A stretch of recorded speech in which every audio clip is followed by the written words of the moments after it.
ಎಲ್ಲರಿಗೂ ನಮಸ್ಕಾರ. Welcome to my channel Sonu special. ಹೋಟೆಲ್ನಲ್ಲಿ ಯಾವಾಗಲೂ ಮಸಾಲೆ ದೋಸೆ ತಿಂದು ಬೇಜಾರಾಗಿದ್ದರೆ ಇವತ್ತು ಮನೆಯಲ್ಲೇ ಮಾಡ್ಕೊಳೋದು ಹೇಗೆ ಅಂತ ನೋಡ್ಕೊಳ್ಳೋಣ.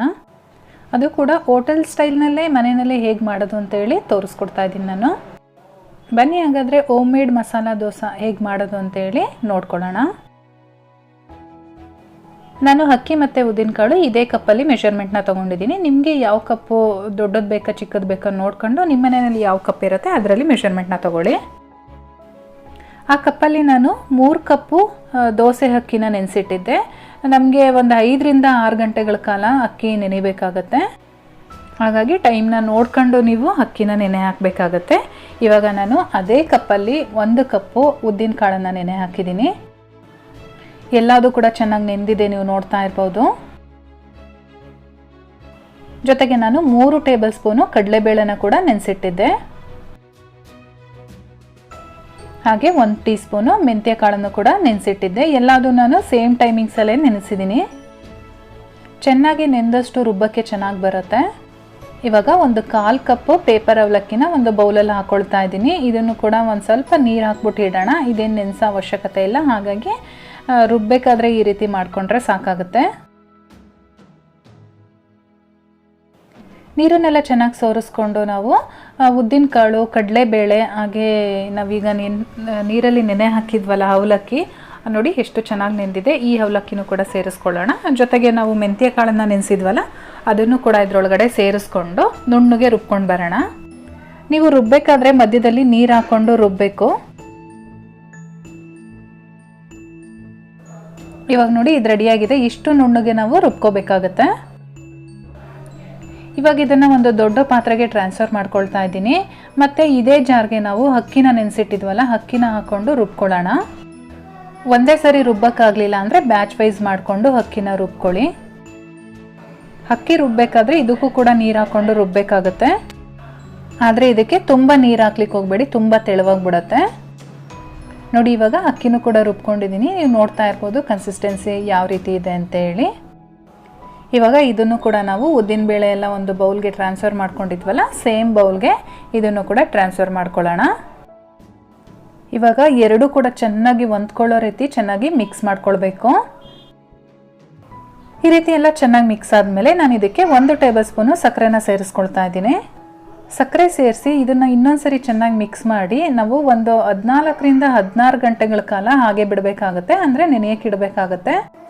ಅಥವಾ ನೀವು ಸಂಜೆ ರೆಡಿ ಮಾಡಿಕೊಂಡ್ರೆ ಈ ಸಂಪಣನ ಬೆಳಗಿನವರೆಗೂ ಅಂದರೆ ಓವರ್ ನೈಟ್ ನೆನೆಸ್ಕೊಂಡ್ರೆ ಚೆನ್ನಾಗಿ ಬರುತ್ತೆ ಬೆಳಗ್ಗೆ ಎದ್ದು ದೋಸೆ. ಈ ರೀತಿ ಚೆನ್ನಾಗಿ ಎಲ್ಲ ಮಿಕ್ಸ್ ಆದಮೇಲೆ ಒಂದು ಲಿಡ್ ಕ್ಲೋಸ್ ಮಾಡಿ ಅದರ ಮೇಲೆ ಒಂದು ಕಿಚನ್ ಟವಲ್ನ ಕವರ್ ಮಾಡಿ ಓವರ್ ನೈಟು ನೆನೆಯೋದಕ್ಕೆ ಹಾಗೆ ಬಿಟ್ಬಿಡಿ. ಇವಾಗ ನೋಡಿ ನಾನು ಬೆಳಗ್ಗೆ ಆದಮೇಲೆ ತೋರಿಸ್ತಾ ಇದ್ದೀನಿ ಎಷ್ಟು ಚೆನ್ನಾಗಿ ಉಬ್ಬಿ ಬಂದಿದೆ ಅಂತ ಹೇಳಿ.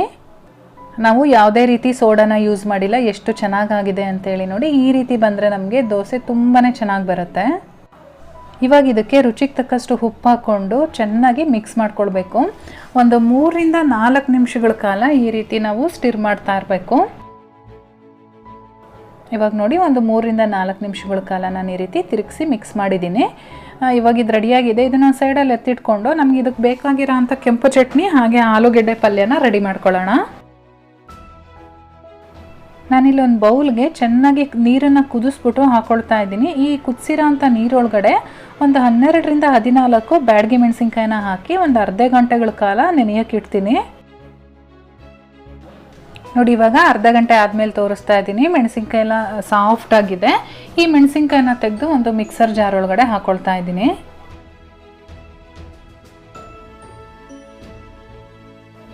ಇದಕ್ಕೆ ಬಿಡಿಸಿರೋ ಅಂಥ 2 ಬೆಳ್ಳುಳ್ಳಿನ ತೊಗೊಂಡಿದ್ದೀನಿ ದೊಡ್ಡ ಗಾತ್ರದ್ದು. ಹಾಗೆ 1 ಇಂಚಷ್ಟು ಶುಂಠಿ, ಜೊತೆಗೆ ಇಲ್ಲಿ 1 ಟೀ ಸ್ಪೂನ್ ನಾನು ಜೀರಿಗೆನ ತೊಗೊಂಡಿದ್ದೀನಿ. ಇದನ್ನು ಫ್ರೈ ಮಾಡಿಬಿಟ್ಟು ಹಾಕ್ಕೊಂಡಿದ್ದೀನಿ. ಹಾಗೆ 1 ಟೇಬಲ್ ಸ್ಪೂನು ಕಡಲೆ ಹಾಕ್ಕೊಂಡಿದ್ದೀನಿ. ಜೊತೆಗೆ ರುಚಿಗೆ ತಕ್ಕಷ್ಟು ಉಪ್ಪು, ಹಾಗೆ ಒಂದು ಅರ್ಧ ಟೀ ಸ್ಪೂನಷ್ಟು ನಿಂಬೆ ರಸ ಹಾಕ್ಕೊಂಡಿದ್ದೀನಿ.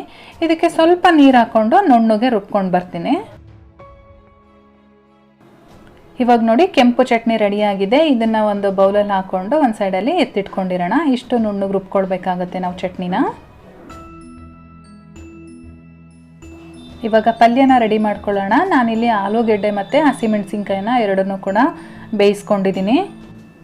ಹಸಿ ಮೆಣಸಿನ್ಕಾಯಿನೆಲ್ಲ ಎತ್ಕೊಂಡು ಸಪ್ರೇಟಾಗಿ ಇಟ್ಕೊಳ್ಳೋಣ. ಹಾಗೆ ಆಲೂಗೆಡ್ಡೆದು ಈ ರೀತಿ ಸಿಪ್ಪೆ ಎಲ್ಲ ತೆಗೆದು ಒಂದು ಬೌಲಲ್ಲಿ ಹಾಕಿಟ್ಕೊಳ್ಳೋಣ. ಇವಾಗ ನೋಡಿ ಆಲೂಗೆಡ್ಡೆದು ಸಿಪ್ಪೆ ಎಲ್ಲ ತೆಗೆದಿದ್ದೀನಿ. ನಾನು ಒಂದು ಮ್ಯಾಶರ್ ತೊಗೊಂಡು ಆಲೂಗೆಡ್ಡೆನೆಲ್ಲ ಮ್ಯಾಶ್ ಮಾಡ್ಕೊಳ್ತಾ ಇದ್ದೀನಿ. ಈ ರೀತಿ ಮ್ಯಾಶ್ ಮಾಡಿ ಒಂದು ಸೈಡಲ್ಲಿ ಎತ್ತಿಟ್ಕೊಂಡಿರೋಣ.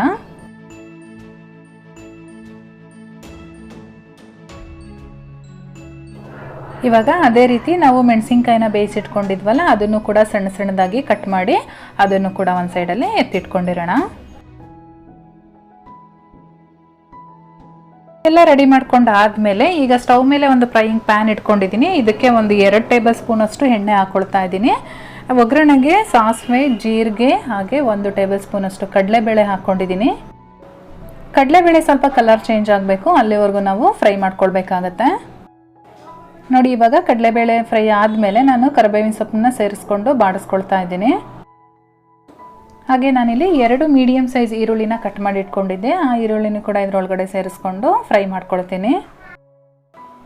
ಇವಾಗ ನೋಡಿ ಈರುಳ್ಳಿ ಎಲ್ಲ ಫ್ರೈ ಆದಮೇಲೆ ಮೆಣಸಿನ್ಕಾಯಿ ಆ್ಯಡ್ ಮಾಡ್ತಾ ಇದ್ದೀನಿ. ನಾವು ಕಟ್ ಮಾಡಿ ಇಟ್ಕೊಂಡಿದ್ವಲ್ಲ ಬೇಯಿಸಿ ಆ ಮೆಣಸಿನ್ಕಾಯಿನ.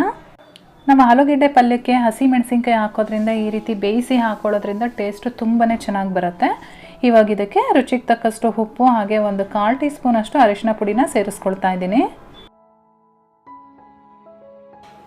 ಇದನ್ನೆಲ್ಲ ಚೆನ್ನಾಗಿ ಮಿಕ್ಸ್ ಮಾಡಿಕೊಂಡು ಫ್ರೈ ಆದಮೇಲೆ ನಾವು ಮ್ಯಾಶ್ ಮಾಡಿ ಇಟ್ಕೊಂಡಿದ್ವಲ್ಲ ಆಲೂಗೆಡ್ಡೆ, ಆ ಆಲೂಗೆಡ್ಡೆನ ಇದರೊಳಗಡೆ ಸೇರಿಸ್ಕೊಳ್ಬೇಕು. ಇದರ ಜೊತೆಗೆ ನಾನು ಫ್ರೆಶ್ ಆಗಿರ್ತಕ್ಕಂಥ ಕೊತ್ತಂಬರಿ ಸೊಪ್ಪನ್ನು ಕಟ್ ಮಾಡಿ ಇಟ್ಕೊಂಡಿದ್ದೆ. ಆ ಕೊತ್ತಂಬರಿ ಸೊಪ್ಪನ್ನು ಸೇರಿಸ್ಕೊಂಡು ಇವಾಗ ಇದನ್ನೆಲ್ಲ ಚೆನ್ನಾಗಿ ಒಂದ್ಸರಿ ಮಿಕ್ಸ್ ಮಾಡ್ಕೊಳ್ಳೋಣ. ಇವಾಗ ನೋಡಿ ಪಲ್ಯ ಕೂಡ ರೆಡಿಯಾಗಿದೆ. ಇದನ್ನು ಕೂಡ ಒಂದು ಸೈಡಲ್ಲಿ ಇಟ್ಕೊಂಡು ದೋಸೆ ಮಾಡೋಕ್ಕೆ ಸ್ಟಾರ್ಟ್ ಮಾಡೋಣ. ಇವಾಗ ಕಾಯ್ದಿರೋ ಅಂಥ ತವಾಗೆ ಈ ರೀತಿ ಸ್ವಲ್ಪ ನೀರನ್ನು ಚಿಮ್ಕಿಸ್ಕೊಂಡು ನೋಡಿ ಚೆನ್ನಾಗಿ ತವ ಕಾಯ್ದಿದೆಯಾ ಅಂತ ಹೇಳ್ಬಿಟ್ಟು ಇವಾಗ ಅದ್ರ ಮೇಲೆ ದೋಸೆ ಹಾಕ್ಕೊಳ್ಳೋಣ. ದೋಸೆ ತವ ಸ್ವಲ್ಪ ದೊಡ್ಡದಿದ್ರೆ ತುಂಬ ಚೆನ್ನಾಗಿ ಬರುತ್ತೆ. ನನ್ನ ಹತ್ರ ದೊಡ್ಡದಿರಲಿಲ್ಲ, ಹಾಗಾಗಿ ಮೀಡಿಯಮ್ ಸೈಜ್ ಮಸಾಲ ದೋಸೆನ ಮಾಡ್ತಾ ಇದ್ದೀನಿ ನಾನಿವತ್ತು. ಈ ರೀತಿ ದೋಸೆ ಹಾಕಾದ್ಮೇಲೆ ಸೈಡಲ್ಲಿ ನಾವು ಎಣ್ಣೆ ಹಾಕ್ಕೊಳ್ಳೋಣ. ಇವಾಗ ನಾವು ರೆಡಿ ಮಾಡಿ ಇಟ್ಕೊಂಡಿದ್ದೀವಲ್ಲ ಕೆಂಪು ಚಟ್ನಿ, ಈ ಕೆಂಪು ಚಟ್ನಿನ ಮಧ್ಯದಲ್ಲಿ ಈ ರೀತಿ ಹಾಕ್ಕೊಂಡು ಇದರ ಜೊತೆಗೆ 1 ಟೀ ಸ್ಪೂನ್ ಅಥವಾ ಅರ್ಧ ಟೀ ಸ್ಪೂನ್ ತುಪ್ಪ ಹಾಕ್ಕೊಳ್ಳೋಣ. ತುಪ್ಪ ಹಾಕ್ಕೊಳ್ಳೋದ್ರಿಂದ ಟೇಸ್ಟ್ ತುಂಬಾ ಚೆನ್ನಾಗಿ ಬರುತ್ತೆ ಮತ್ತು ನಿಮಗೆ ಸ್ಪ್ರೆಡ್ ಮಾಡೋಕ್ಕೂ ಕೂಡ ಈಸಿ ಆಗುತ್ತೆ. ತುಂಬಾ ಚೆನ್ನಾಗಿ ಬರುತ್ತೆ ಫ್ರೆಂಡ್ಸ್. ಮನೇಲಿ ಕೂಡ ಎಲ್ಲರೂ ಇಷ್ಟಪಡ್ತಾರೆ. ಒಂದ್ಸಲ ದಯವಿಟ್ಟು ಟ್ರೈ ಮಾಡಿ. ಇವಾಗ ರೆಡ್ ಚಟ್ನಿ ಎಲ್ಲ ಈ ರೀತಿ ಸ್ಪ್ರೆಡ್ ಮಾಡ್ಕೊಂಡಾದಮೇಲೆ ಪಲ್ಯ ರೆಡಿ ಮಾಡಿ ಇಟ್ಕೊಂಡಿದ್ವಲ್ಲ ಆ ಪಲ್ಯನ ಕೂಡ ಈ ರೀತಿ ಫಿಲ್ ಮಾಡ್ಕೊಳ್ಳೋಣ. ನೋಡಿ ಕೆಳಗಡೆ ಕೂಡ ಎಲ್ಲ ಚೆನ್ನಾಗಿ ಬೆಂದಿದೆ. ಈ ರೀತಿ ಫೋಲ್ಡ್ ಮಾಡಿ ಬಿಸಿ ಬಿಸಿ ಇದ್ದಂಗೆ ಸರ್ವ್ ಮಾಡಿ. ಇದೇ ರೀತಿ ಎಲ್ಲ ದೋಸೆನೂ ಹಾಕ್ಕೊಳ್ಳಿ. ರೆಸಿಪಿ ಇಷ್ಟ ಆಗಿದ್ರೆ ಲೈಕ್ ಮಾಡಿ, ಶೇರ್ ಮಾಡಿ, ಹಾಗೆ ಚಾನಲ್ನ ಸಬ್ಸ್ಕ್ರೈಬ್ ಮಾಡ್ಕೊಂಡಿಲ್ಲ ಅಂದರೆ ಈ ಕೂಡಲೇ ಸಬ್ಸ್ಕ್ರೈಬ್ ಮಾಡ್ಕೊಳ್ಳಿ. ನಾನು ಮತ್ತೆ ಸಿಗ್ತೀನಿ ಮುಂದಿನ ವಿಡಿಯೋದಲ್ಲಿ. ಅಲ್ಲಿವರೆಗೂ bye bye, take care, thank you for watching.